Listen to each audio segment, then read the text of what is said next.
brought to you by SpellPundit. So basically, we're focusing on different topics for each time. Last time it was about dictionary skills, and for this info session, it will be focused on roots. And for the one next week, it'll be focused on patterns if you're interested in that. So one thing that we have in SpellPundit is we have the words of the champions list that's used for school bees. So if you want to prepare those words using SpellPundit, you can use these sets. The 4,000 words are contained in these sets. And the 450 school words are contained in this set, the top set where the arrow is pointing to. All right, so for this session, we'll mainly be focusing on prefixes, suffixes, and we'll only really be focusing on Latin and Greek roots and prefixes and suffixes. There are some other languages that do have roots, but I mean, those are less common. So Latin and Greek roots are really the main ones that will help you the most. So for the 2 hours that we have, we'll focus on those. All right, so basically the first thing is like, I guess, what's the point of being able to use and apply these roots, prefixes, and suffixes? And basically the main gist of it is that it helps you piece the words together. So it can help you if you know the word, or it usually helps you even more if you don't know the word. Having pre-existing knowledge of these roots can help you derive clues about what roots might be used in the word. And you can find these clues based on the definition or origin. And so basically that kind of segues into the next point, is that you can't really just know the root and like the letters of the root, prefix or suffix just themselves. You also have to know the definition and language of origin. And this is because if you do ask in a real spelling bee, like, does a word contain a certain root, you have to provide 3 things. So obviously the first thing is the root itself, and then you also have to provide the definition, language of origin. So usually how the Scripps does it, the National Spelling Bee, is if you get all 3 of those components right, they'll tell you that, they'll just say simply yes. But if you make a mistake on one of those components, they'll usually say you're on the right track. And probably if you mess up 2 of those 3 or all of them, then they'll say, I don't see that root here. So knowing the root is important, but also knowing the definition and language of origin of the root is important as well. And obviously the thing that can help you in kind of, I guess, deriving that or guessing that is asking for the definition, language of origin themselves. If you just have pre-existing knowledge of these roots, you could hear like a certain keyword in a definition or a certain language of origin that kind of gives away what root might be used in that word. So that's just the general, I guess, context on why you would want to use these. And so, yeah, just for clarification purposes, a prefix is just, a prefix occurs at the beginning of a word. The root of a word, it doesn't necessarily have to be in the middle, but it's usually in the middle. And the suffix is what is contained at the end of the word. So that's kind of just the general pattern. Prefixes and suffixes are always at the beginning and end respectively, but roots they're not necessarily required to be in the middle. They can really be anywhere in the word. All right, so I guess the first kind of word that we'll go over is the word pentahedral. So if you've heard of the word pentagon, you know that a pentagon has 5 sides. So this is that's, I guess, a common application of the root penta. So from that, you can probably derive that penta means 5. And then the next root that we have is the root hedra, which is a Greek root. And there's words such as like dodecahedron, which is like a shape that has 12 sides. So that's another, all these roots are usually used in like quite a few words. So just like the example that we give you isn't necessarily the only case in which that root occurs, because there's probably like tens, if not hundreds, of words that these roots are used in. So the root hedra means face. So it's usually used in words about shapes or objects, like geometric objects is usually what's about. And so the last part of the word is just the ending al. And so these type of endings are what's referred to as English combining forms. So they're not really like roots per se. They're sort of, I guess the easiest way to view them is just like extra words they can be at the beginning or the end of words, and they just kind of finish out the word in a way. So some common forms of these English combining forms are like al, ial, like ial is like in the word remedial. Usually the ending ic is pretty common in adjectives, and things like that are just those English combining forms. So to help you with these roots, there is a roots module in SpellPundit. So it's pretty much works the same way as the regular spelling and vocabulary modules. There's a learning and testing mode. If you want to just study them via flashcards, you can just look at the roots and just look at the language of origin and the definition. And then we also provide some examples so that you can see what type of words that these roots are used in. So these first four sets shown in this picture, they contain 2,000, probably the 2,000 most important roots that you would want to study. So I guess those are just somewhat of the basics, but they're also somewhat the fundamentals that you should probably learn. And then we also have roots arranged by language of origin. So if you want to study just Latin roots or just Greek roots, you can study those. And like I said earlier, there are some roots from other languages. One of those is French. So if you wanted to study French roots, for example, you could study those. And then lastly, we have them arranged by difficulty level. So if you want to start with the easy ones and then progress your way to the harder ones, you can do that. All right, so the first roots not roots, but prefixes that we'll go over are some pretty common simple ones. So the first root is by, which means to. So the most common word that you've heard containing this root is probably bicycle. So the reason why by is used in bicycle is because a bicycle has two wheels. So basically the by part is, I guess, the two, and then the cycle is referring to the wheels. So that's why a bicycle has two wheels. And then the next word that we have is bilateral. So again, bi in this word means two, and lateral is usually referring to sides of an object. So bilateral means something having two sides. All right, the next prefix is a pretty common one as well. So you can probably come up with a lot of words on your own containing this. So it's com or con, and it means with or together.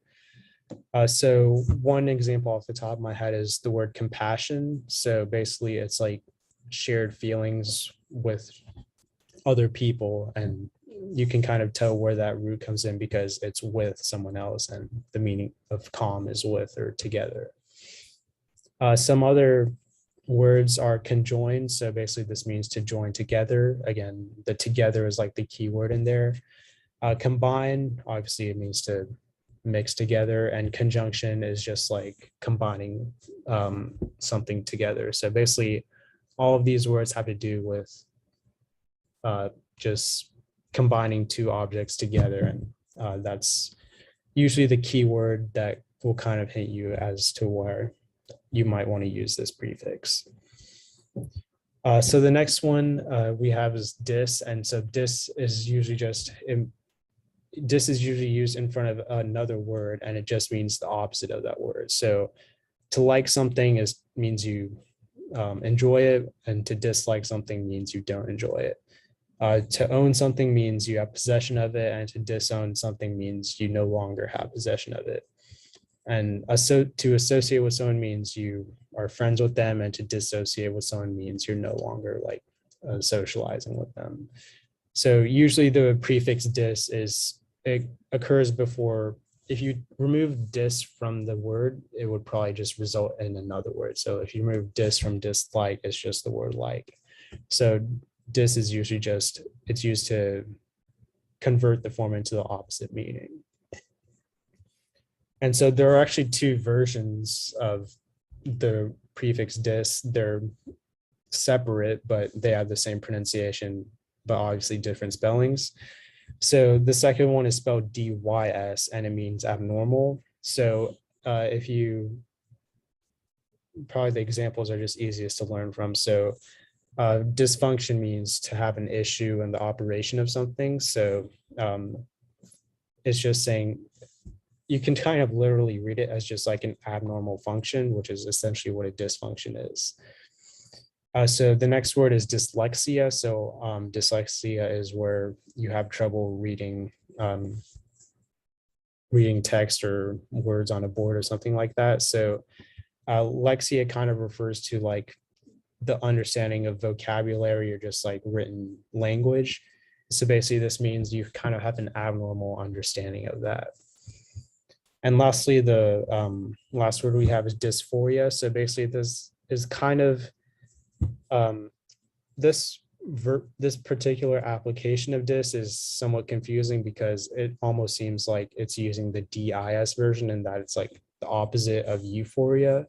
So the word euphoria is like a state of like good condition, but a state of dysphoria is like a bad or abnormal condition. So the prefix dys, the technical definition is abnormal, but a lot of times you can kind of treat it as the same it can kind of have the same meaning as the dis version, and that is just the opposite of a word. And lastly, for the last word for this prefix for this page is just the simple one ex or x. So it means out or from. So obviously the most common one you've probably heard is just exit, which means to go out of some place. To excavate something means to remove it from not necessarily a cave, but it could be a cave. And an explosion is it's just like an application of force outwards, which causes the explosion. So that's kind of how the prefix ex is incorporated into that. All right. So for some more prefixes, we have the in there. So these four prefixes that you see here, in, ear, or ill, they're all the same version basically, but there's a kind of technical term called assimilation, to where the same root just has a different letter. As you can see, like one has an N, one has an M, one has an R, one has an R, and one has an L, but essentially they all have the same meaning, just different letters.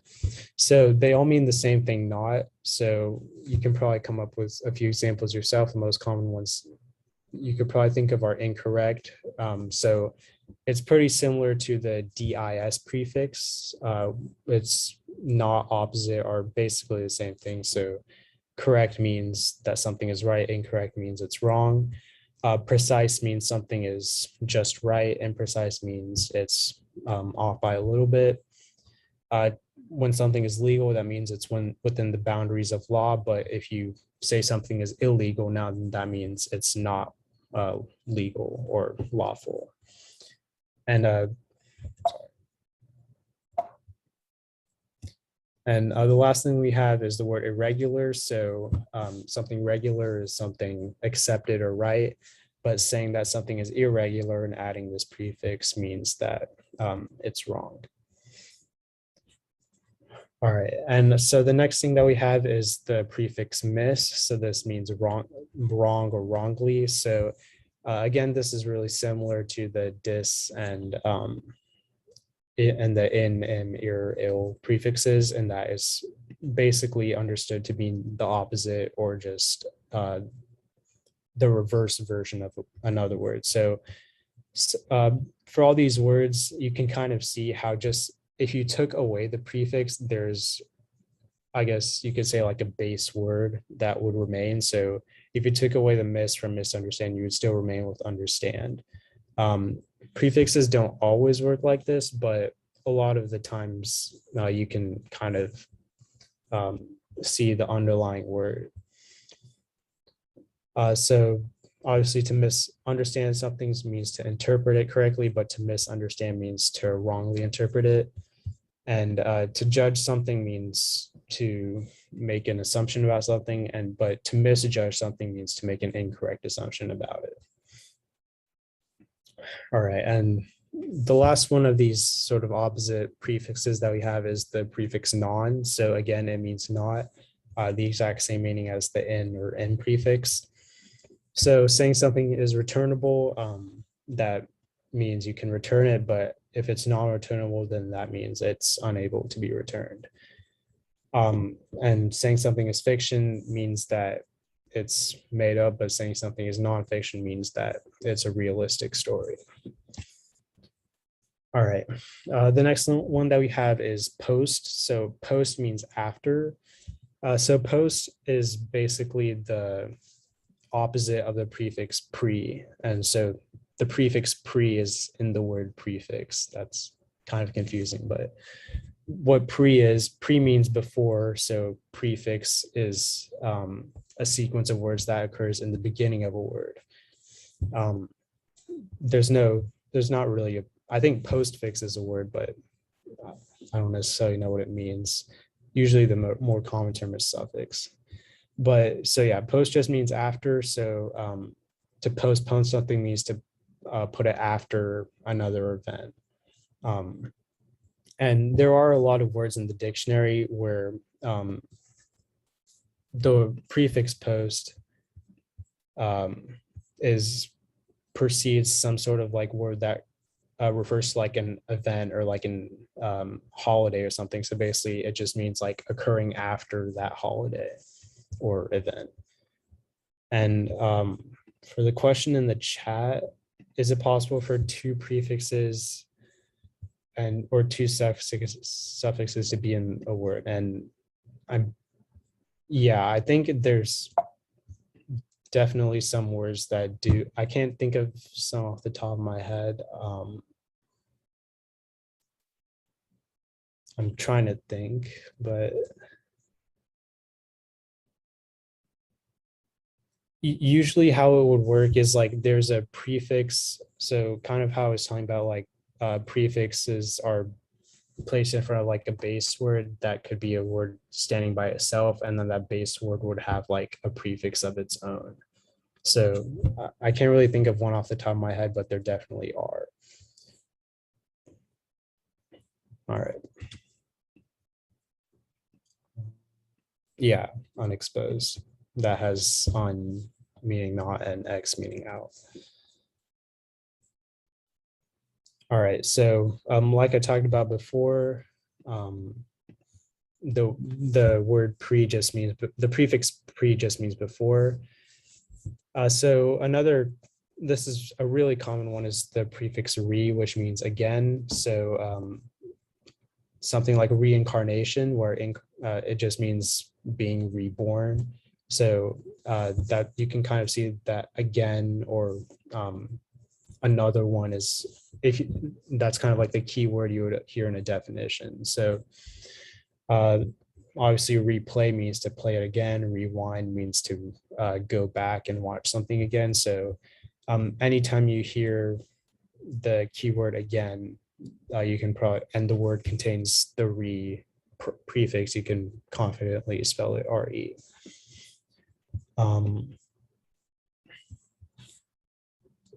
Okay, the next one that we have is the prefix trans, which means across. So usually it's mostly used in terms of like geographical, I guess a geographical context for just referring to go across something. So transnational means to like span boundaries across a nation. Transatlantic means to occur across or be transported across the Atlantic Ocean. And lastly, the word translate means to convert across languages. Sorry, I think I drew something there, but so basically translating means converting across languages. So, and for the question in the chat, is ed a suffix? Ed is more of a English combining form. So basically it's one of the, it's sort of like I said before, but an English combining form is just they're usually really short, like two or three letters, but they kind of just like fill out a word. So like I said, I see, it's used in a lot of adjectives, just the ending IC, and ed is just the ending ed is just considered an English combining form. All right, so one category of prefixes that's pretty common are number prefixes. So these number prefixes have both Latin and Greek versions. So I'll just go through both of them. So the prefix mono and for Latin, and the prefix Greek for the prefix uni for Greek are they both refer to the meaning of one. So for example, a monopoly is like one business that has control over something. Monochrome refers to a single color, and universal means spanning across a single universe, basically, or as like one world.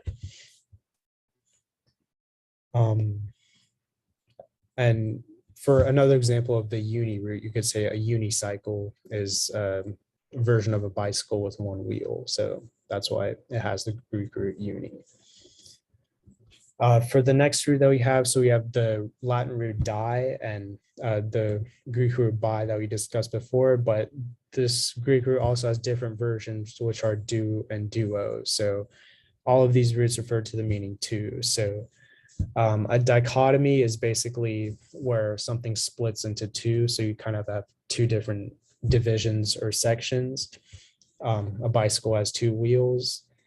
Being bilingual means you're able to speak two languages. Binoculars have two lenses that you can look through, and for example, a duet is a performance between two people. So those are all kind of how you can incorporate those roots. So the next root that we have, it's actually the same for both languages. So tri in either Latin or Greek means three. So a tricycle has three wheels, a triangle has three sides, a tripod has three legs, and a triad is just a group of three. And the suffix ad, or just ad, it's pretty common to see with these type of number prefixes. You'll see it for the prefix for 9, which is enia, on the next few slides, but that suffix ad just means a group of. So saying a triad is just a group of three, basically. So that's, I think, one of the, I guess, easiest way to learn roots is when you just come across different words, looking them up in the unabridged dictionary and reading the advanced origin. And then basically that advanced origin gives you every single prefix, root, or suffix that occurs in the word. And I'll get to the chat later, but one thing that's useful about the online dictionary is that you can actually search for all of the words that have a certain prefix, root, or suffix. So if you wanted to search for all of the words that had the prefix mono, you could just type in mono and then an asterisk, and then it'll give you all the words that begin in mono. So that's kind of a useful thing you can do with the dictionary to, I guess, see all the words that contain a particular prefix, root, or suffix. All right, and then for the chat, I don't think the word by is in the dictionary. I can check just.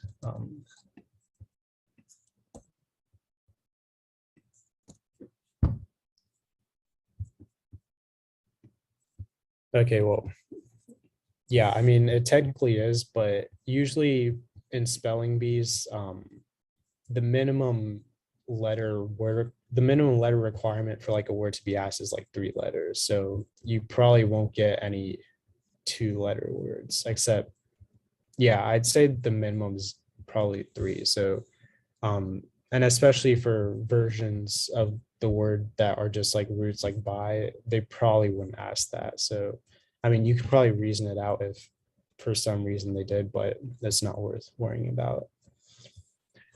All right.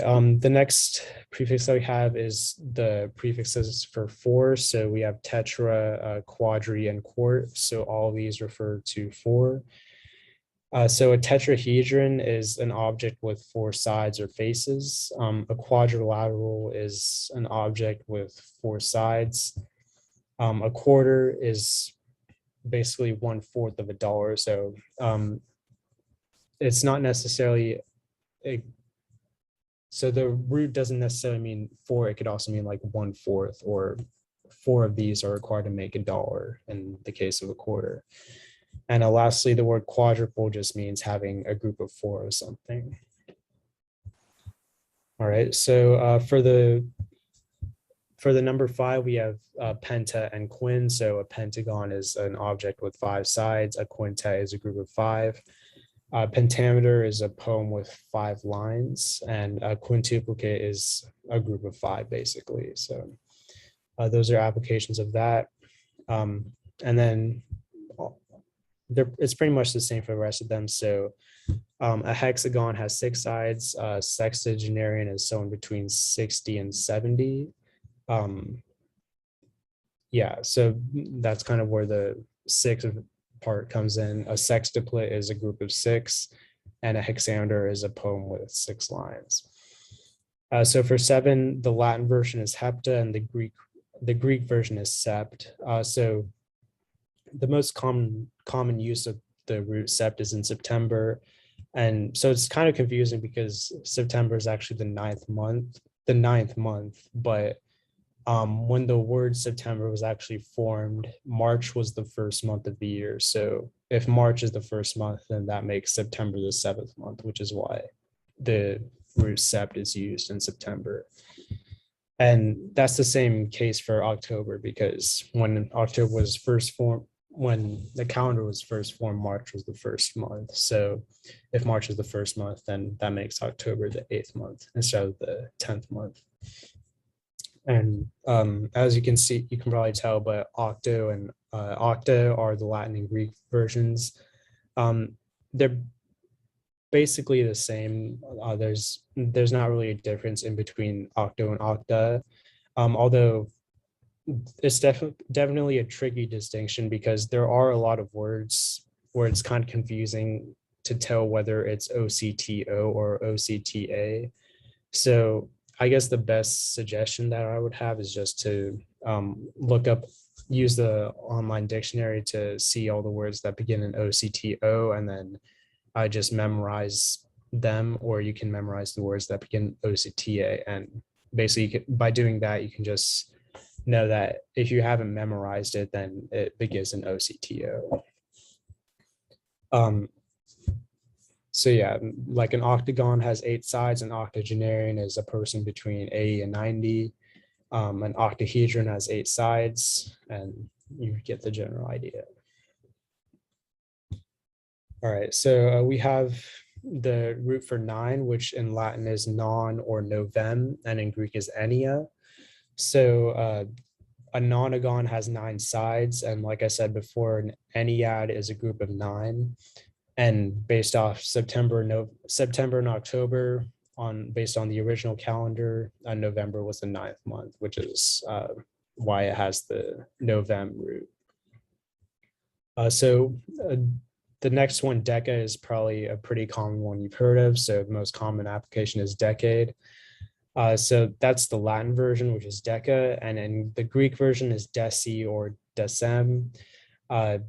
Again, a decibel is a unit of sound that's measured in tenths or tens. The decimal system, the decimal number system that we'll use is based on base 10, which is why it has the deci root. And again, December is the 10th month in that original calendar. All right, and so the next one we have is hecto or cent. So the Latin version is hecto, the Greek version is cent, and it means 100. So for the Greek version cent, you could probably think of like century, which is a period of 100 years. A centipede has 100 legs, which is why it has that root. Centennial means occurring every 100 years. And a cent is 1/100th of a dollar. And for the Latin version hecto, it's a lot less common, but there still are some words that contain that root. One of them is hectare, which is a unit. It's a unit of land measurement where it's 100 ares. So that's why it incorporates that hecto root. And lastly, we have the kilo for Latin and the milli root for Greek. So these means 1,000. So a kilogram is 1,000 grams. A kilometer is 1,000 meters. A milligram is 1/1000th of a gram. A millisecond is 1/1000th of a second, and a millennium is a period of 1,000 years. So I guess one thing that you can kind of do with these roots is you can kind of just like convert the root to its meaning and just read it like that. So if you convert kilo to 1,000, it's 1,000 grams. It doesn't always work because, for example, a milligram isn't necessarily 1,000 grams. It's 1/1000th of a gram, but you can kind of get that general idea just by converting. Hectometer, yeah, I think a hectometer is 1/100th of a meter. It's either 100 meters or 1/100th. Yeah, so why is December 10th? So because when the calendar was originally formed, the month of March was the first month. So if you start with March, you have March, April, May, June, July, August, September, October, November, December. So that makes December the 10th month, even though now December is the 12th month. Back when the word was created, it was the 10th month. And yeah, we will have a Q&A at the end, so you can ask questions then. All right, so the next prefixes that we have, they're associated with numbers, but they're not necessarily pure numbers. They're more descriptive versions. So we have hemi and semi, so both of them means half. So hemi is the Latin version and semi is the Greek version. So a hemisphere is half of the sphere. If you look at a globe, we have the north hemisphere and the southern hemisphere. A semicircle is just half of a circle. A semifinal is, it doesn't really apply the half meaning per se, but it's somewhat the halfway point to the final in a way, because there's 4 people in a semifinal and 2 people in a final. And commonly for schools, you have semesters. So a semester is basically half of the full year. All right, and so for the next prefix, we have poly and multi. So both of these mean many. So a polygon is basically a general descriptor of an object that has many sides. A polymer consists of many compounds. So actually the root MER, I guess you could consider a root or a suffix, but that basically refers to compounds. So you can kind of read it as many compounds. A polynomial is a numeric expression that contains many terms or several terms. So that's why it incorporates that root. One less common word is the word polyglot, which is POLYGLOT. So the root glot refers to like languages. So it means many languages, or a person that speaks many languages, which is like the technical definition. And yeah, for the prefix multi, we have multilingual, which is just a general descriptor for a person that speaks multiple languages.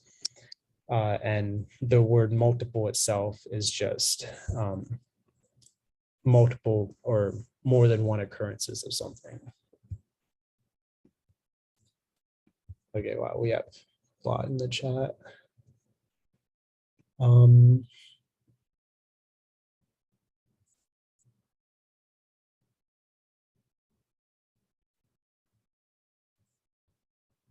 Yeah, okay. All right, so we'll move on to suffixes now. So the most common one and the most confused one is the distinction between ABLE or IBLE. So both of these mean capable of. So some common examples are corruptible, flexible, exhaustible.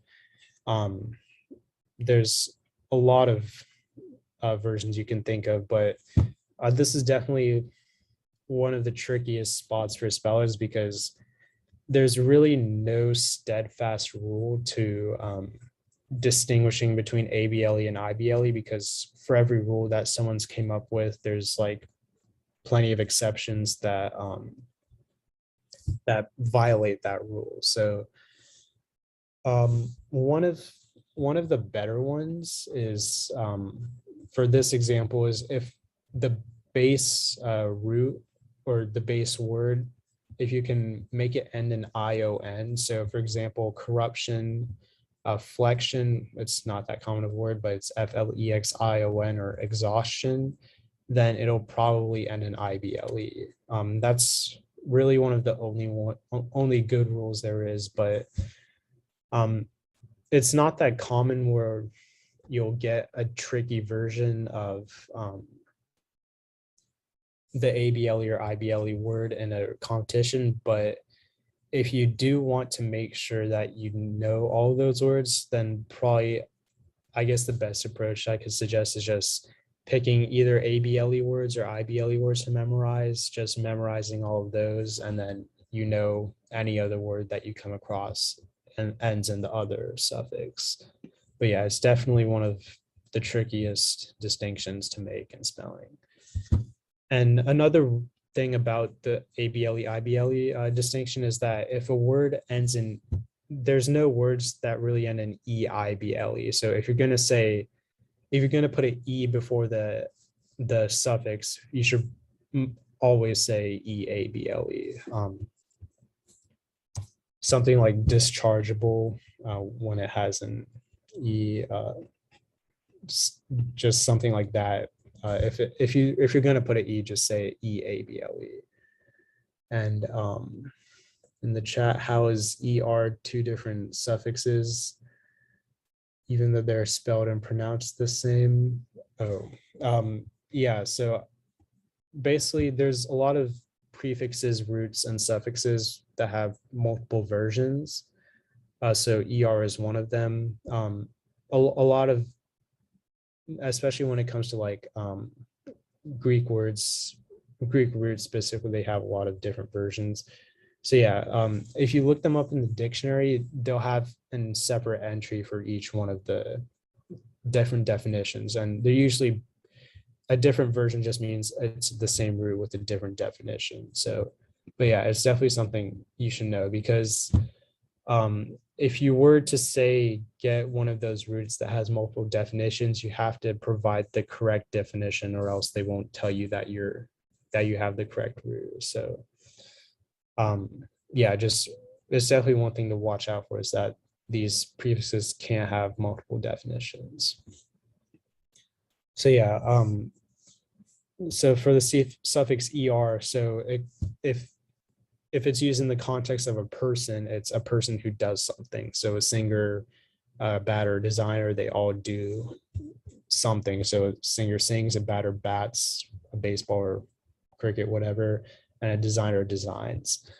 And so that suffix is usually used for words that are nouns, but the other version of the er suffix, which means more, is used for adjectives. So like fatter, taller, happier. It's just suggesting that there's more of something. And for the chat,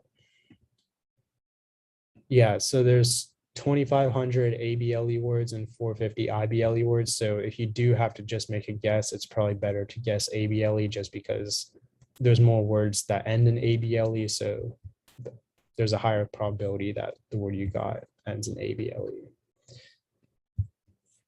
All right, so the next suffix that we have is pretty simple. So it's just the suffix FUL, or full, and you can probably tell what it means. It just means full of something.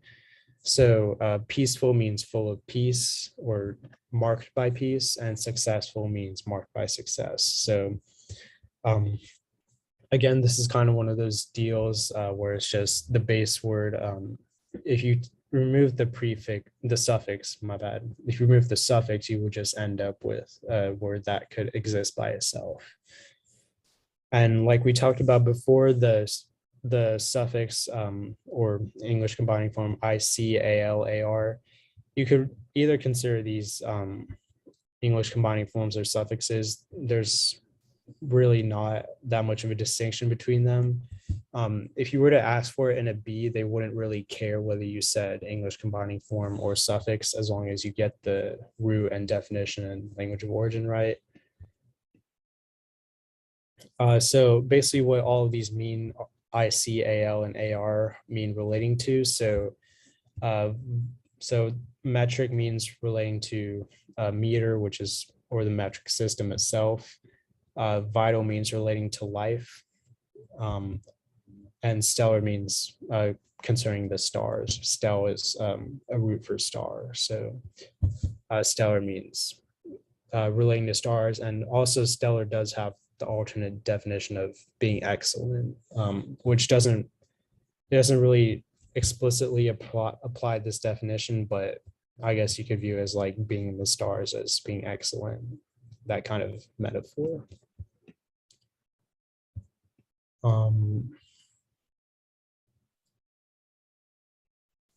I mean, so for the chat, just like the stats are like, I guess what we mean by that is just if you do have to guess, like just guessing ABLE is better if you have no other, I guess, clue about what to do. Just because there's 2,500 words that end in ABLE and 450 that ends in IBLE. So if you had to guess, then it's just better to guess ABLE because there's more ABLE words compared to IBLE. And it's so if you did want to memorize, then it's probably better to memorize the IBLE words just because there's fewer of them. All right, so the next suffix that we have is ist or ian. So this is a noun suffix used to refer to someone that does something. So for example, an artist works in art, a dentist works with teeth. So the root in dentist is the root dent, which means it's a Greek root that means teeth. And a librarian is just a person that operates in a library. So some other examples are like custodian. There's a lot of words ending in is, like scientists, things like that. So this suffix is always for it's always for nouns, and it's used to refer to a person that does something. All right, so the next suffix that we have, it's commonly used in Latin words. So it's the suffix ject, and it means to throw. So these words, they don't really, I guess they don't really have the explicit like throwing something in their definition, but it's just sort of like metaphorically throwing something. So to inject means to, I guess, throw yourself into something or into a conversation. So if you're like injecting yourself into a conversation, that means to just like put yourself in there. Reject means to like push away or throw away, and subject means just to put under or just to overrule something. So that definition is somewhat vague, but yeah, just that's the general meaning of those roots. And the last one we have for this slide is the suffix less, which means without. So anything that contains less, just it's kind of like the opposite of the er suffix, which means more. So if you have a base word and you have the suffix less, it means that there's less of something. So homeless means you don't have a home, and helpless means you don't have help or you don't have any hope, something like that. Is IST more common or IAN? I'm not sure, I can look that up, but you don't really need to differentiate between those because they have pretty distinct pronunciations. So if the pronunciation is ist, then you know it's ist, and if it's if it's en, then you know it's in, and it looks like they're pretty similar. So they both have like about 3,000 words. So is there stats for other suffixes besides able and ible? Again, there's not really a need for like any stats other than that, because the only reason you need stats for the able, ible suffix is just because they have the same exact pronunciation and they're tough to distinguish. But for other suffixes, there's not really any like super hard distinctions that you need to make. So I guess actually one of them is the suffix er compared to or. That's a difficult one, but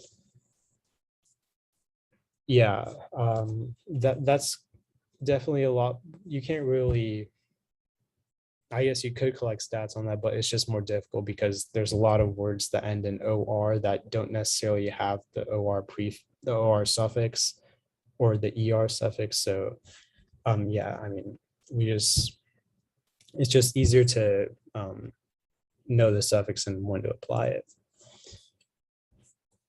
All right, so the next one we have is just the suffix ly, which means in the manner of. So to do something poorly is to do it in a poor manner. Sickly means in a sick manner. So basically it turns the base word, like in this example, the base words are like poor and sick, and it just turns them into an adverb form. So usually if a word ends in ly, it'll be an adverb form. That's not always the case, but it's usually the case. And so the next one we have is the suffix ness, which means a state or quality. So there's a lot of words for this. For example, happiness is one, kindness, sadness. So it basically, at least for these examples, when the base word is an adjective like happy, sad, or kind, it turns them into a noun version. So like a noun version of those emotions or states. And so, like I said, the or prefix, the or suffix, my bad, is very similar to the er suffix in that they're both referring to one that does something. So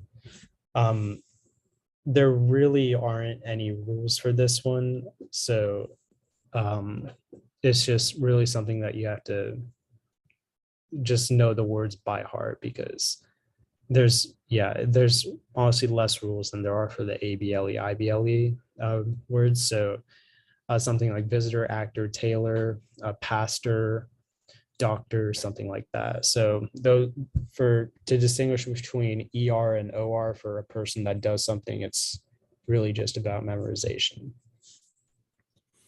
And so the last suffix we have is just the ending y. So not all words that end in y are based off this suffix, but a few of them are. So just a word ending in y means full of. So it turns words into an adjective form, basically. So rickety just means like shaky or like haphazardly built, something like that. Leaky means just an object contains a lot of leaks. So it basically converts the noun base word into just an adjective form. All right, so now we'll move on to Latin roots. So these are all a little bit more advanced. You probably heard about a lot of them, but these are more applicable to a more, I guess, they're more specialized. So there's less words that contain these roots, but a lot of words that you see in spelling bees will contain these roots. So the first one that you have is pretty self-explanatory. So it's anti, which means against. So anti-freeze is used to prevent freezing. An antithesis is like it's like the opposite version of what you would expect, basically. So antitrust is when it's usually used in like legal settings, where it's just like a violation of good business practices. An antidote is something that works against a disease, and antisocial is somewhat like being against socializing. So anti, it's similar to like all those opposite prefixes that we saw earlier, like dis, non, things like that. And that is just the opposite version of the base word. All right, so the next one we have is aqua, which means water. This one is also a pretty common one. So aquarium, aqueduct, those are both bodies of water, basically. Aquamarine means being both on water and land, or no, my bad. But yeah, an aquamarine is just about water, and aquatic means living in water, just being related to water. Okay, so the next one we have is odd. So the root AUD is it's a Latin root about hearing. So audition, audio, visual. Audio is the most common version. Just audio means pure sound, which is why it has the root for hearing. Inaudible, it incorporates the in prefix that we discussed earlier. So if something is audible, that means you're able to hear it. But if something is inaudible, then that means it's not audible or not able to be heard. Lastly, we have the root circum, which means around. So circumference is basically the length around a circle. And to circumvent something means to like go around something or try to like go around the rules. So that word definitely has a more like metaphorical definition, but it still incorporates the around part. All right, the next one we have is the root dent. So it means tooth or teeth. So obviously the most common one is dentist or dental. A denture is a fake set of teeth, and a dentifrice is basically toothpaste. So that's how it incorporates the root dent. The next one we have is a common one as well. So dict, it means to speak or tell. So a dictate means to like enunciate something. Dictation, it can basically mean to either say something or write something. Diction is also kind of the same deal, and it's about speaking or writing something. So all of these words are just incorporating that. And for the word predict, you can kind of see how it incorporates the prefix pre, because pre means before and dict means to say something or speak. So it basically means to speak before or speak before something happens, which is what predict means. All right, so we kind of already went over X, so I'll just skip that. But the next one we have is the root fur. So it means to bear or carry. So this root is definitely kind of special because it can be used in like nouns or adjectives. So for example, an aquifer is a body of water that like carries water. So it's kind of confusing to think about, but basically it's just saying that an aquifer carries water, which is why it contains that root. For example, the word fertile, as you can see there, it's an adjective, but it means to be able to bear a child or carry a child. So that's how it incorporates that. All right, so the next one we'll move on to is hyper. So hyper, it just means extra or beyond, more than. So hyperactive just means being extra active compared to just being normally active. Hypersonic means it's compared to like supersonic, where supersonic is like faster than the speed of sound.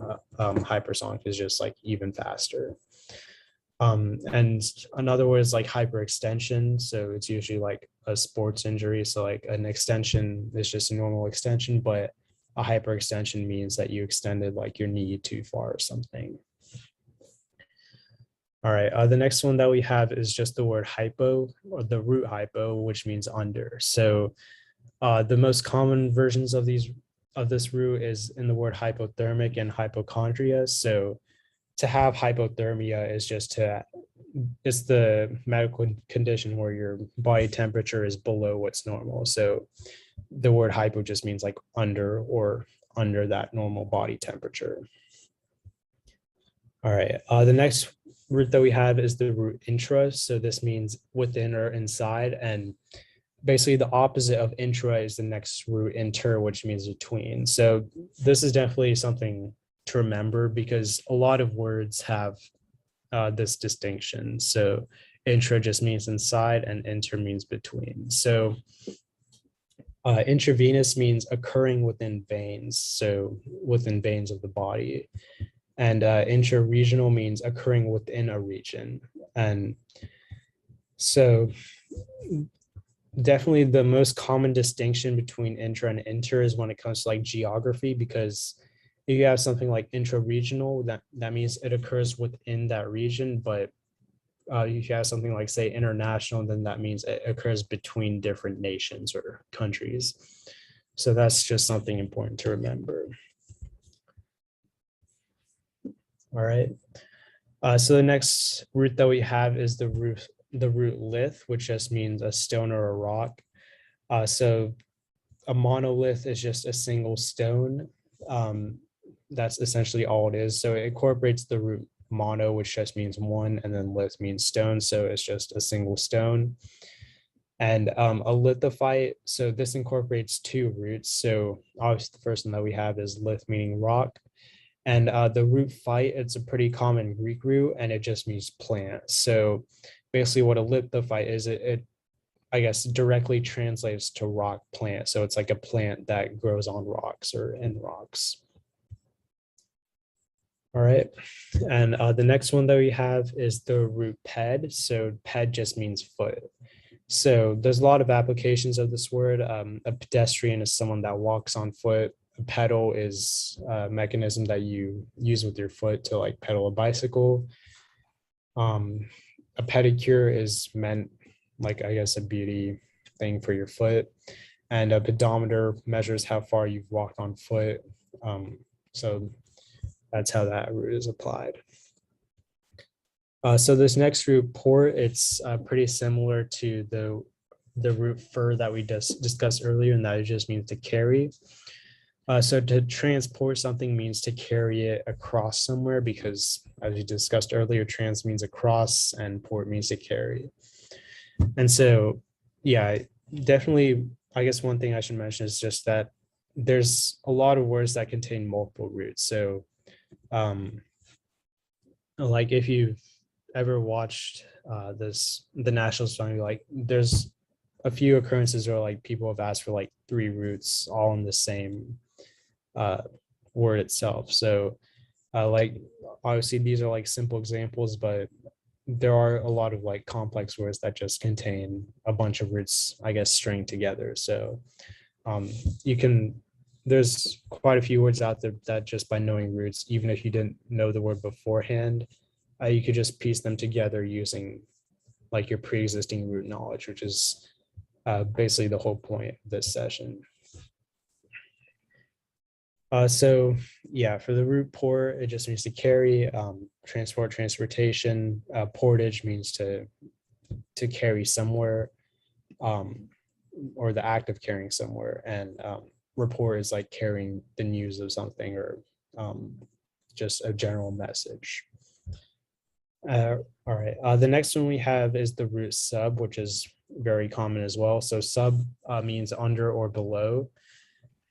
So to subdue someone is to like defeat them or something. To subdue something means to defeat them or basically put them under you in a, I guess, in a weird way, but that's, I guess, the technical definition. A submarine is, again, a submarine is a version of a word that incorporates 2 roots. So sub means under and marine means water. So a submarine is basically a machine that goes underwater. A subway is obviously like a passageway that occurs under the ground. And subcutaneous, again, this implements 2 roots as well. So sub means under, and cute, or just the root cute itself, CUT, means skin. So basically subcutaneous means under the skin. All right, so now we'll move on to Greek roots. So the first one we have is star. So the meaning is star, but the root itself is astro.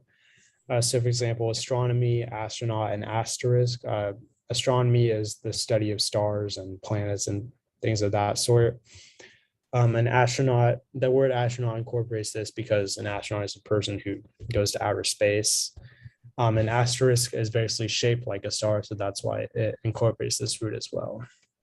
And so there are kind of two versions of this root, astro and aster. So asterisk is one version of the word with the aster version, which is aster, but the other ones contain the other version, which is astro. All right, the next root that we have is auto. So auto just means by one's own or like by yourself. So it just essentially means self.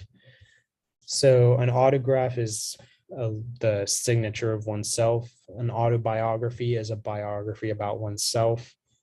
And an automobile is a vehicle for oneself. So they're all about, I guess, an action or something that's done or about yourself. So all right, the next root that we have is biblio. So biblio, it just means book. So there's a lot of common words that incorporate this. So the most common ones is the Bible, which is obviously a book about religion. A bibliography is basically a compilation or a book of sources, if you will. And a bibliophile, again, this word incorporates two roots. So biblio, as we mentioned, means book, but a bibliophile, so the root phile means one that loves something. So a bibliophile is a person that loves books. All right, so the next root that we have is bio. So bio means life. So a biography is a book about one's life. Biology is the study of life, and antibiotic incorporates the root anti, which means like against. So an antibiotic is against life or against certain bacteria that could harm you. All right, the next root that we have is the root chron, which means time. So the word chronicle is just an account based on a certain time. The word anachronism is interesting because the prefix or root ana, it's the same, along the same lines as the root anti. So it basically means opposite or abnormal in a way. So an anachronism is like something that occurred or like something that's out of line for a time period. So like driving like a Tesla in the 1920s would be like an example of an anachronism because it's just like out of place in time. All right, and the last word we have is synchronize. So the root syn means together. So basically to synchronize something means to occur at the same time. All right, the next root that we have is the root dem, which just generally refers to people. So democracy is just government for the people. Demography is just like the general study of people. And a pandemic is a disease that occurs among people, as I'm sure you know. All right, the next root that we have is just the root derm, which means skin. So dermatology is the study of skin. Epidermis is the outer layer of skin, and taxidermy, it's about hunting and like taking skins. So the next root geo is fairly common as well. So geo just generally refers to earth. So geology is the study of the earth itself or anything related to the earth, such as rocks or things along those lines. And geography in itself is just the study of the world itself. All right, so the Greek root graph is another very common root. So graph just means to write or draw. So an autograph is obviously a signature that a person writes. A biography is a book that someone writes about someone else or their own life. And a photograph is basically just, it doesn't really incorporate the write or draw definition, but it's more of the draw definition, just as making a visual form of something. All right, the next root, hydro, it just means water. So dehydrate incorporates the prefix or root D. So D is just like, it's again like an opposite. That's just what it means, an opposite or anti. So to dehydrate means to take away water. So it just means to lack water. The word hydroelectric is essentially what it sounds like. So hydro means water. So it's like water and electricity. So a hydroelectric power source incorporates both electricity and water. And lastly, the word hydrogen, it contains the root hydra because hydro is made of both water molecules and oxygen molecule.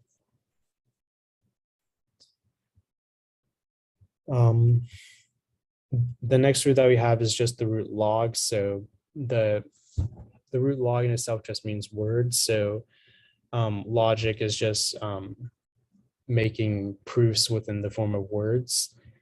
And the root logic also has the alternate form like ology or logy, however you want to say it, which is, it can be ology or logy.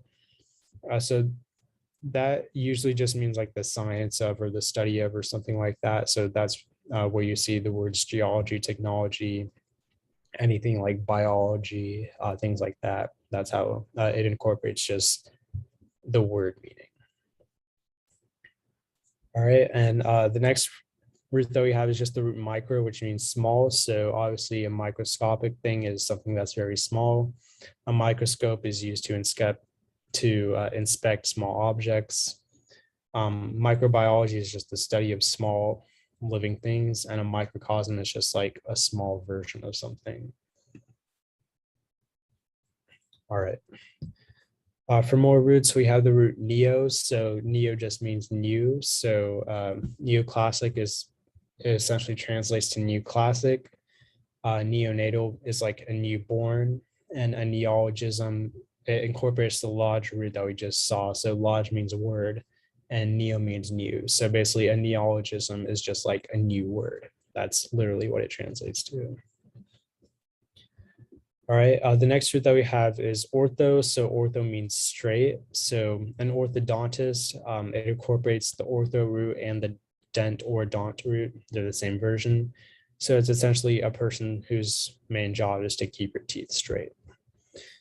Orthography is just the focus on straight or good handwriting. So again, it incorporates the previous graph that we saw. So orthography is just the science of like, or the practice of straight handwriting. And lastly, we have the word orthopedic. So again, it's similar to orthodontist in that they're just focused on managing like foot injuries, which again, it incorporates that ped root that we talked about. So it's just healing or focusing on those type of injuries. All right, the next root that we have is just the root phobia, which means fear. So this is definitely one of the most common roots or that you will see. So there's a lot of phobias, as you can probably imagine. So claustrophobia is the fear of being confined in small spaces. Xenophobic is just the fear of strangers, and arachnophobia is the fear of spiders. And so as you can see, all of these roots contain another root. So like claustro means closed spaces, xeno means foreign, and arachno means spiders. So these are all words that just, they're straight translated from roots to their definitions. All right, the next one we have is also very common. So the root photo just means light. So photosynthesis is generating energy from the sunlight. Photograph is created by using light, so that's why it incorporates the photo root. And a photocopy, again, is just a copy made by scanning. And it's just incorporates, again, the photo definition as well. All right, we talked about this root when it came to bibliophile, but to just go over it again, the root fil or file. It just means someone that likes or liking in general. So philanthropy is just it contains two roots. So liking is the fil root, and then anthropy or anthro is just the Greek root anthro just means human. So essentially it translates to liking humans, which is why like philanthropy is about like donating to humans and like helping out humans, things like that. And another good example of this is the word cinephile or sinophile. So sino is the root for Chinese, basically, and phile means liking. So basically, a sinophile is a person that supports the Chinese or takes a liking to them. All right, the next one is very common as well. So the root tele means distant. So obviously, a telephone is an object used to communicate over long distances. A television broadcast shows over long distances, and a telescope is used to observe like stars and planets over long distances. So they all incorporate that distant definition. The next root that we have is therm, which just means heat. So probably the most common example of this is thermometer, which measures your bodily heat. But we also have just the word thermal itself, which uses the al combining form or suffix. So it just means relating to heat, basically. And then we also have thermostat, which is just an object used for measuring heat. All right, and then the last one we have for this slide is just the Greek root zoa. It's spelled the same way as zoo, but it's really pronounced zoa. So obviously the most common example of this word is just the word zoo itself, even though it's the root itself, but it's also a word. And then zoology, you can probably assume using the ology definition that we described earlier, it's the study of animals. So zoology is the study of animals. And we also have the word zoophagus, which incorporates the Greek root phagus, which is the PHAG root. And so that root means to eat. So zoophagus means eating animals. All right, so now let me look at the chat first.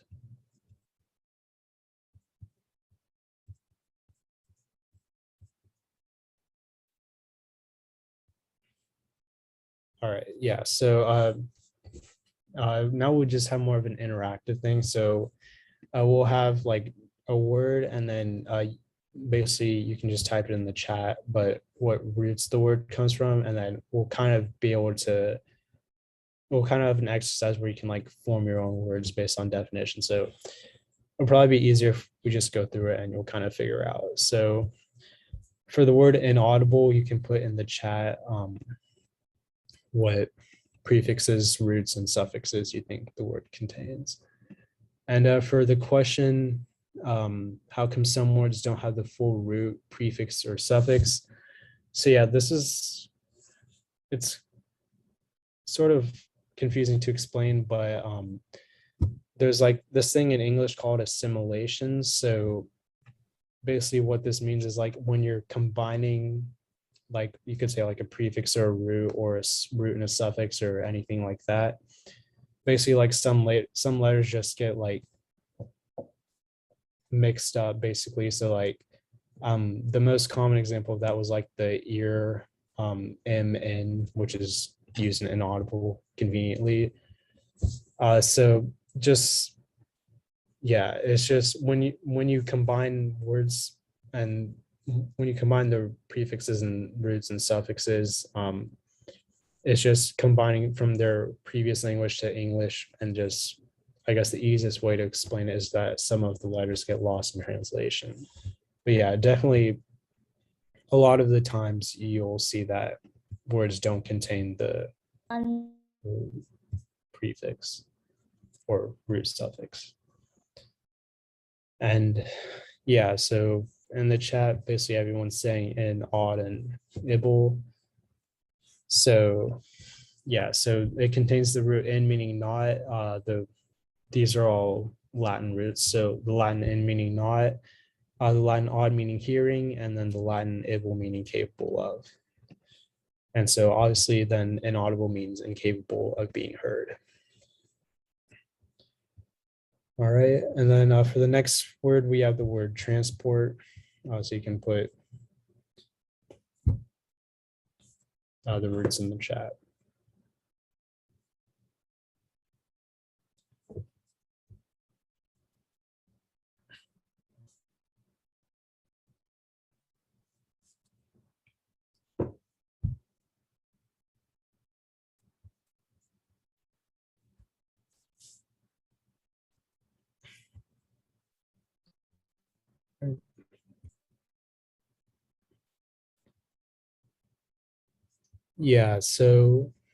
So basically it contains the two roots trans and port. Trans means across, and then port means to carry. So the meaning of transport is to carry across or from one place to another. All right. Okay, for the next word we have predict. So also, if you can, I guess for good practice, you can put the root, the definition of each root, and then the language of origin, if you do remember.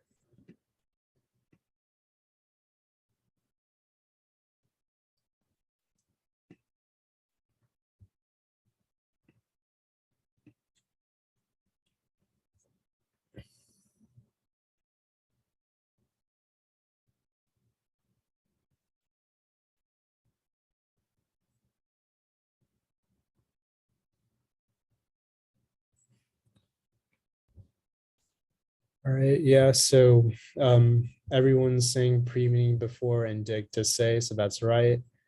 And then, yeah, so both of those are Latin roots. And yeah, so basically predicting means to declare before or to declare in advance.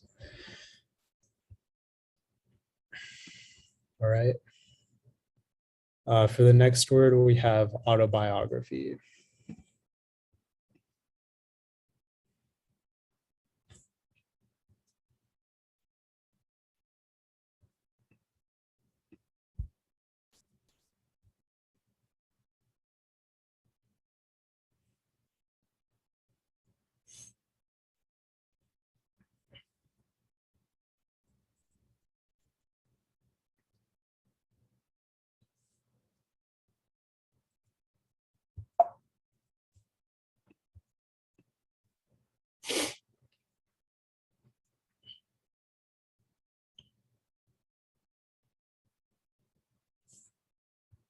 All right.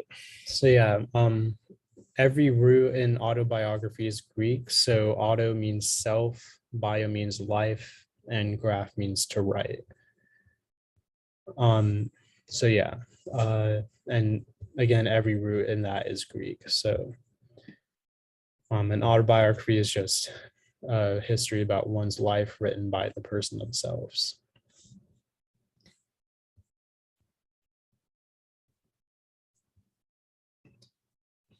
Right. All right, so the next word is somewhat similar, so the word photograph.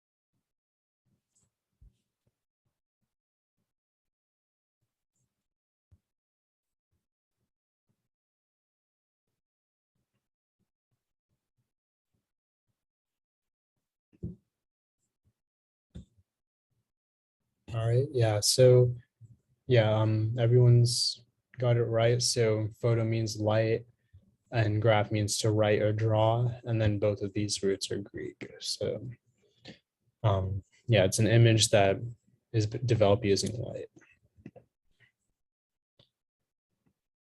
All right, the next word that we have is hydrology. And if you can, try and like guess what the definition would be based off of the roots.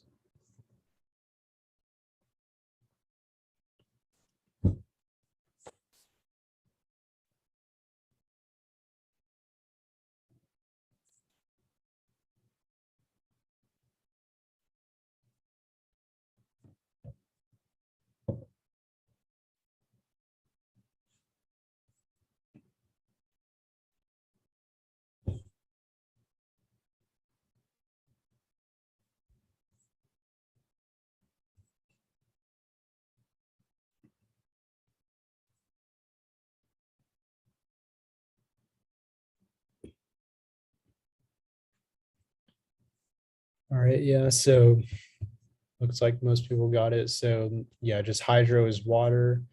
Ology is based off of the Greek root log, which means word, but ology usually means more studying of or the science of. So yeah, hydrology is just the study of water or like the science of water. All right, another graph word, but this time it's geography.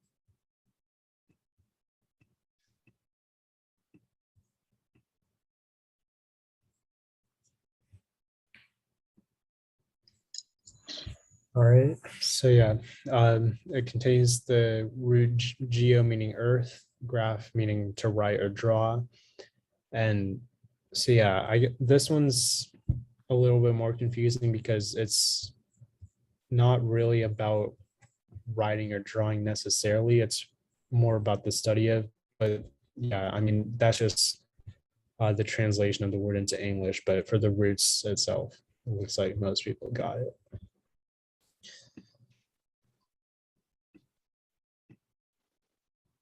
All right, hypodermic is the next word. Do your thing.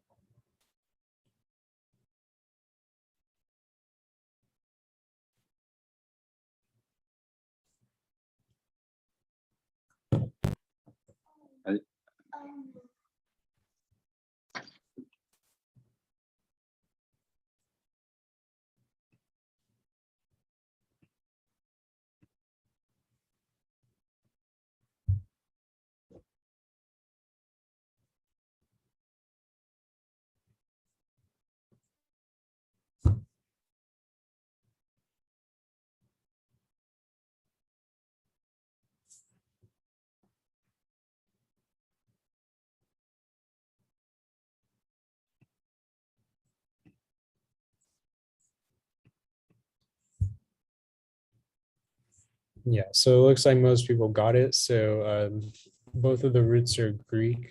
So hypo means below, derm means skin, and ic is just either the suffix or combining form.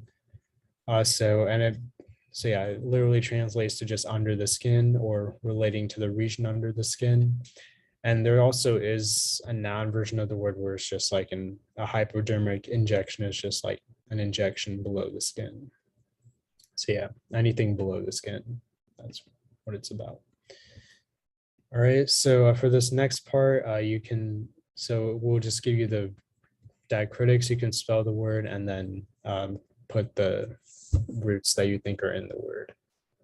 And also just try to send one message with everything, with the spelling, roots, and meanings.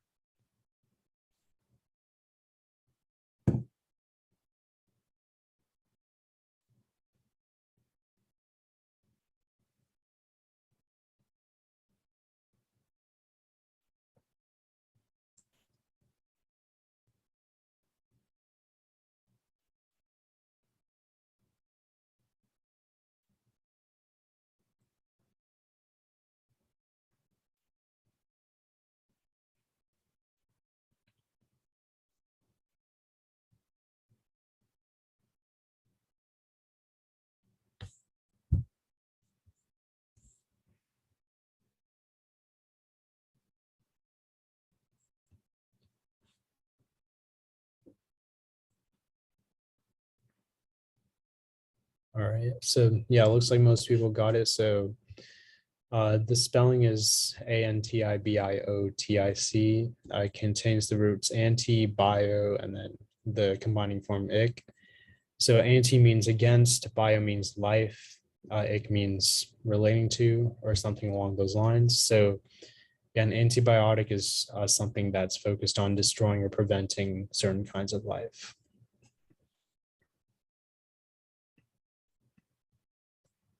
Right. The next word is put on the screen. You can everything.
All right.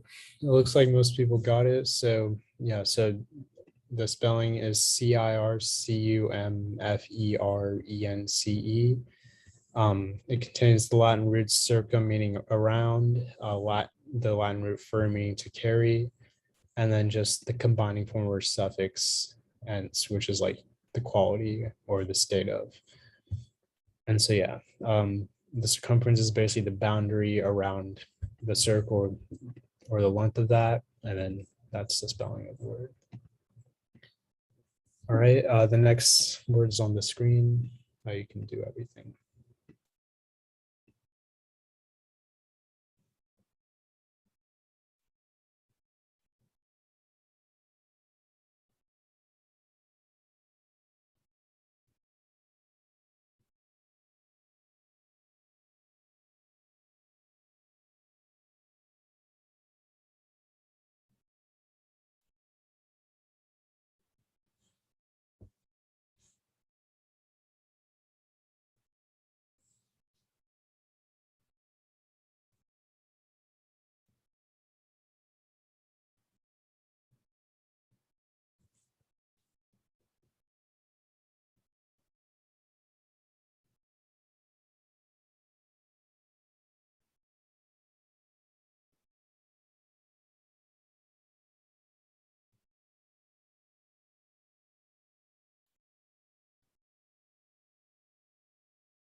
All right, looks like everyone got it. So yeah, it contains the Greek root mono and the Greek root lith.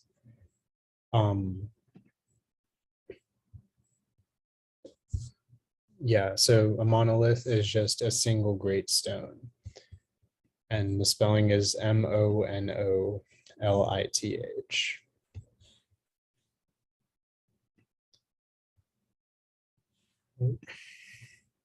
All right, so for now, so what we have is we'll give you the definition, and basically you have to come up with what you think the word could be based on the definition. So these definitions will have the roots.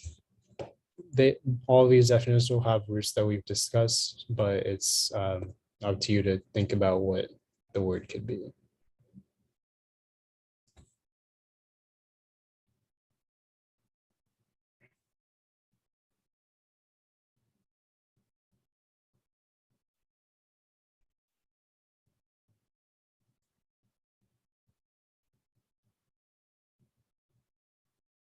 The word for an instrument with 6 tones is hexachord. So it contains the Greek root hexa and chord. Hexa means 6 and chord is a musical instrument. Right. The next definition is a belief in one God. So You can come up with that.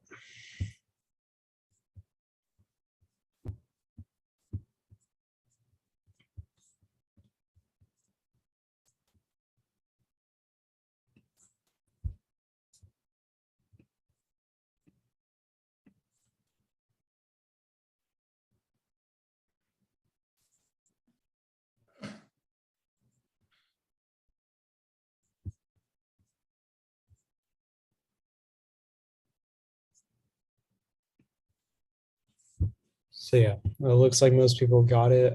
The word is monotheism. So if it were to be a person who believes in one God, then it would be something like monotheist. But because it's a belief system, then that brings about the ISM ending, which is usually used for belief systems. So the roots are mono meaning one, and then theo meaning God, and then the ending combining form or suffix. Right. The next definition is the study of wood. There's probably several answers you could come up with, but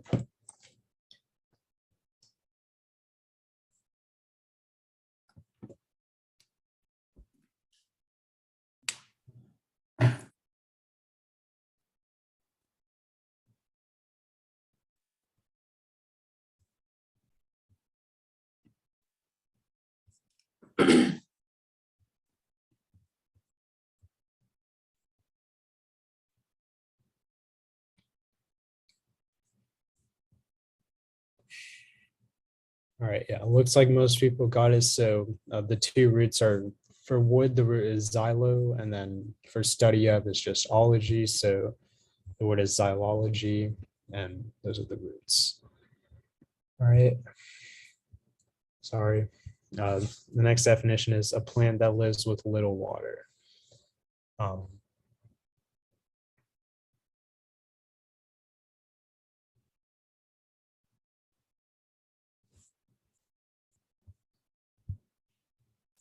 we discussed the root for a plant, but if you don't know the root for little water or dry, then that's fine.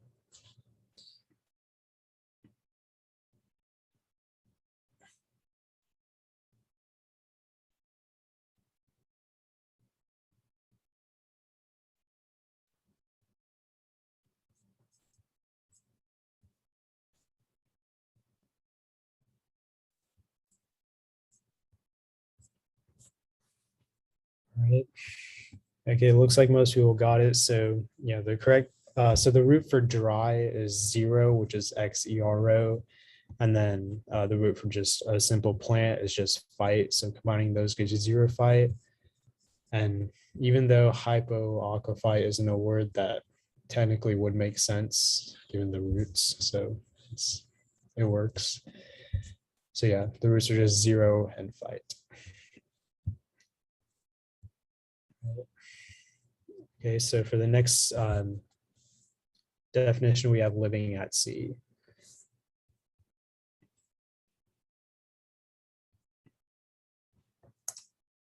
And for this one, there definitely are a lot of versions you could come up with.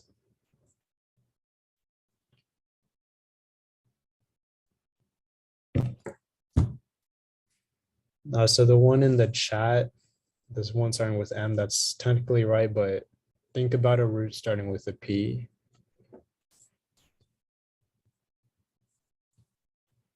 A root starting with P that means that has something to do with the C.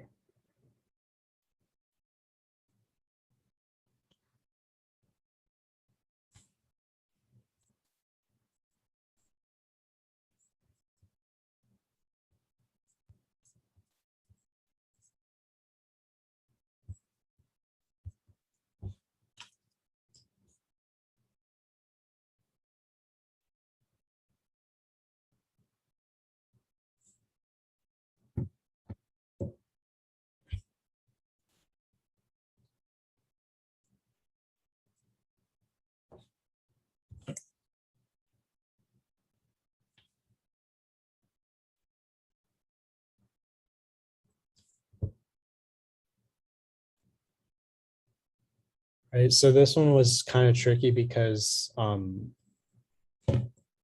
the word is actually the word that we were thinking of is pelagial. So the the word miraculous also works with the definition, but so that's technically right. But I could also say that it's pelagial because the root pelag or pelago, however you want to say it, that means regarding the sea. So pelagial is technically the word we were looking for, but miraculous works as well.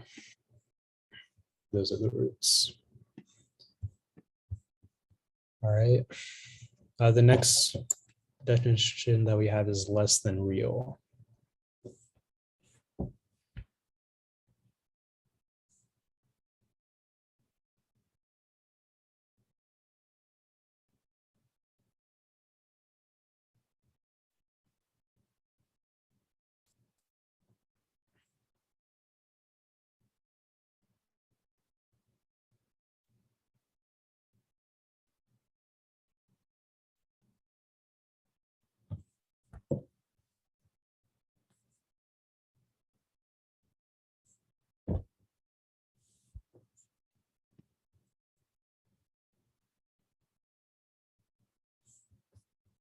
I'll give you a hint. So it involves the root myo, meaning small.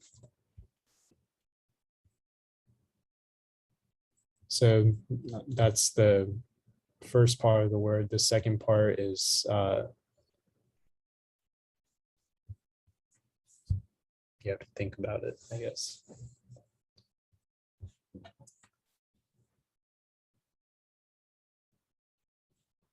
I guess a better way to describe it is a state of being less than real.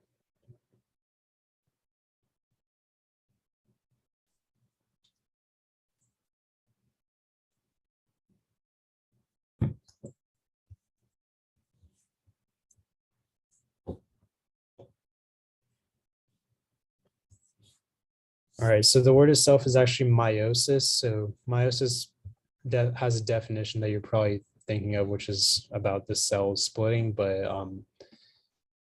this is one of those other cases where there's a somewhat different definition. So myo is small, and then just cis, the ending cis is just a state. So that's how you came up with meiosis, but yeah, this is definitely a tricky one.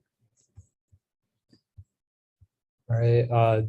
The next definition that we have is a non-biological mother. So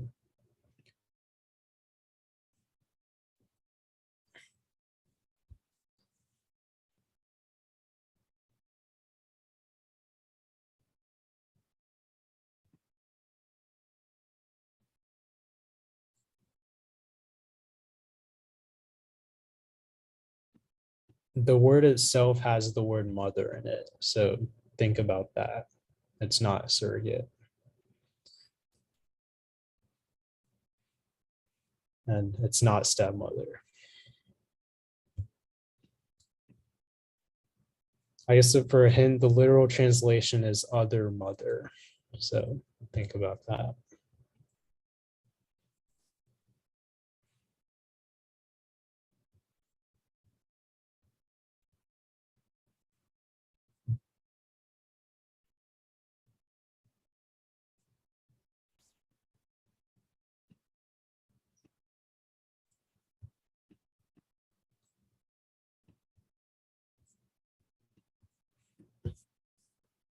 So yeah, the word itself is allamother. So we didn't go with the root allo, but allo essentially it's a Greek root for other, and then mother is just the word mother. So essentially the literal translation of the word is just another mother. So all right. So the next definition is the study of the tongue.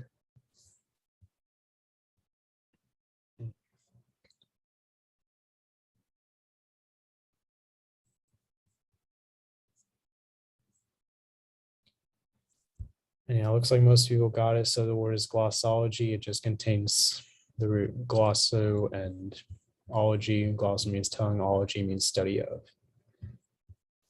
And yeah, the next word is eating a variety of foods.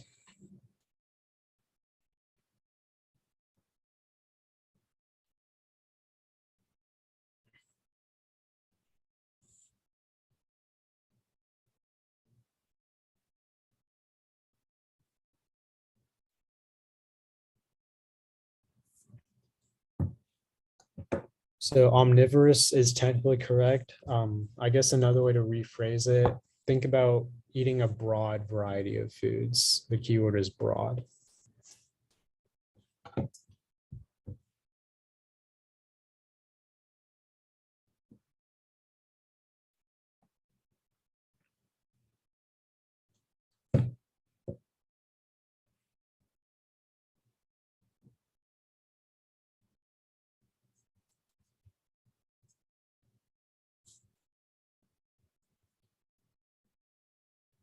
So yeah, the correct word, so omnivorous technically works, but for a literal translation of eating a broad variety of foods, someone got it in the chat. The correct word is euryphagus.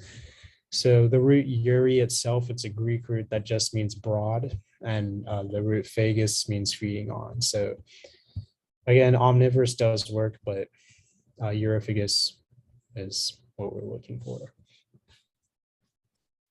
So yeah, so that's pretty much all we have with regarding to roots. For now and for the remainder of the session, if you just have any questions that you want to ask, you can feel free to ask them in the chat, or if you want to open your mic.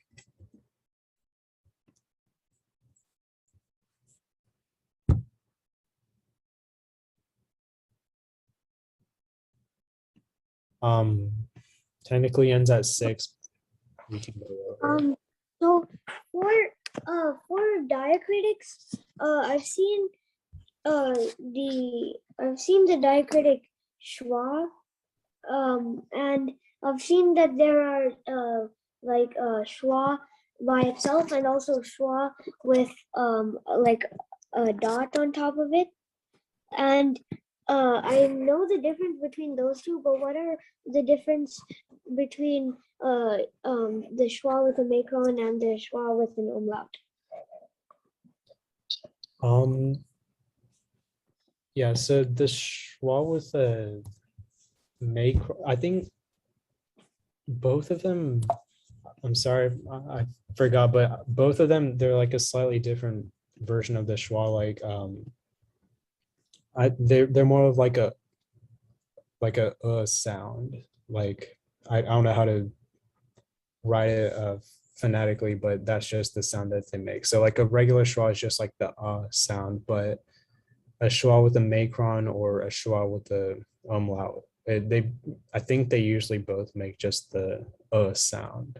So Okay. Also, what's the difference between O with a dot and A with an umlaut or diathesis, depending on how you think of it? yeah, so basically O with the dot is just like, it's a lesser version of like the A with umlaut. So usually like the O with the dot, it's the easiest way to describe it is like the word or, like that's like the O with the, not, actually that's not the best example, but the O with the dot sounds more like an O. It's more of a mix between an O and like a ah sound. It's close.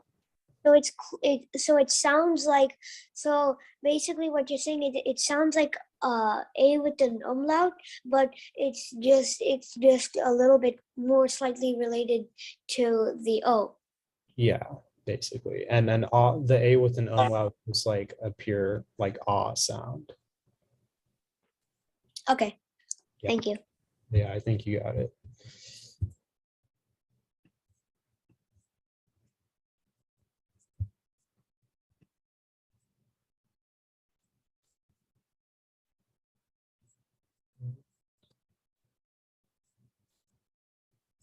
And yeah, if you don't have any questions, you can move. I had a question on if we got a specific word with roots in a competition. So let's say like we remember what the word means, but we're not really sure what etymology it comes from. Would it be better to guess Latin or Greek?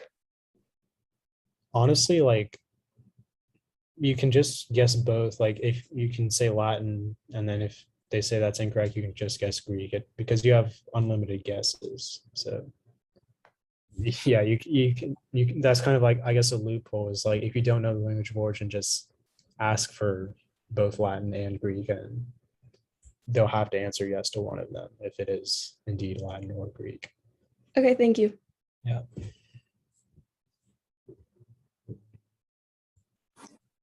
I have a question. So, can we go back to the lodge slide? Sure.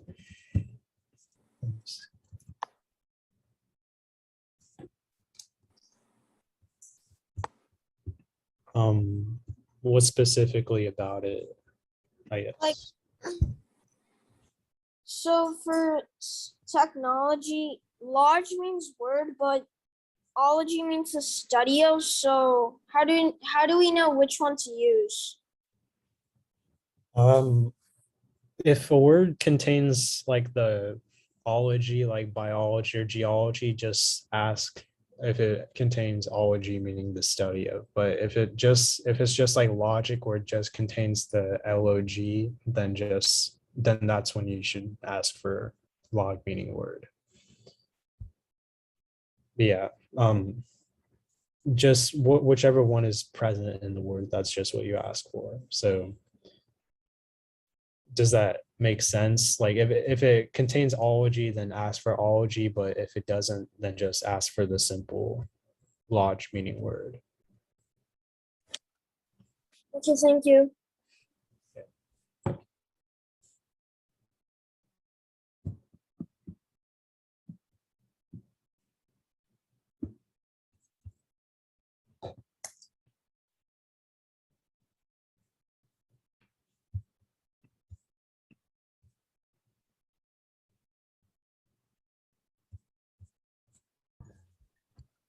I have a question. Yeah. What's the difference between ENCE and ANCE? Do you say ENCE and ANCE? Yeah.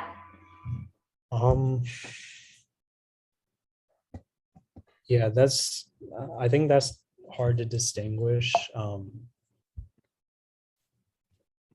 I guess, I mean, I can't really think of anything off the top of my head, but I think one distinction that there is like more science related words usually end in ANCE, like valence is one example. And ENCE is usually like some type of quality, if that makes sense. Like Yeah.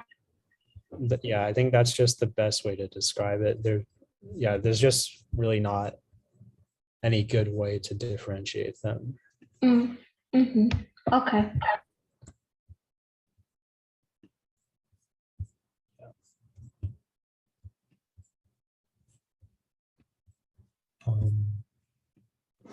Um, I have a question. yeah, go ahead. So if they give you the definition and there's roots, and then another word that has like roots, how do you define which one is correct? And even if it has the same etymology. Can you say that again? Just say, I didn't really understand. So if they give you the definition of the word and there's some roots in it. Okay, yeah. If there's roots in it and a word that has the roots in it, and then another word that has another roots in it and makes sense, how do you define which one is correct, even if the language of origin is the same? Do you have like an example that you're thinking of, or just in general? I don't have an example.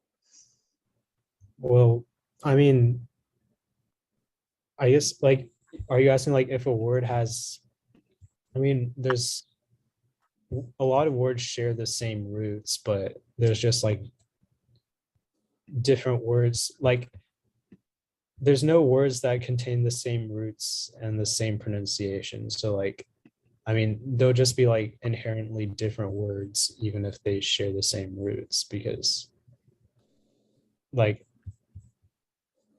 I don't think what you're asking would ever be an issue. Like if you can't tell them apart by the roots, then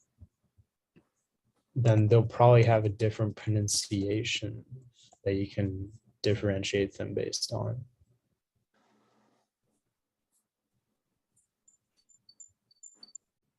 I like, is that what you're asking? Or Yeah, I think you answered my question. Thank you. well, okay, I was just giving an example. So like if you look up the word algology, then so it's spelled ALGOLOGY. So like there's two versions of the root algo. So algo can mean just like algae itself, or algo can mean like pain. So there's like algology meaning the study or science of algae, and or algology meaning the medical study of pain. So those have the same roots and the same pronunciation, but they're spelled the same. So it wouldn't really matter in that case, but I guess that's just one example. I have a question. Yeah, go ahead. So, for um, for every other language that is, for every language that has hard and unusual rules, you'll usually find that those rules are, they have barely any exceptions. So, but for Irish Gaelic, it's different because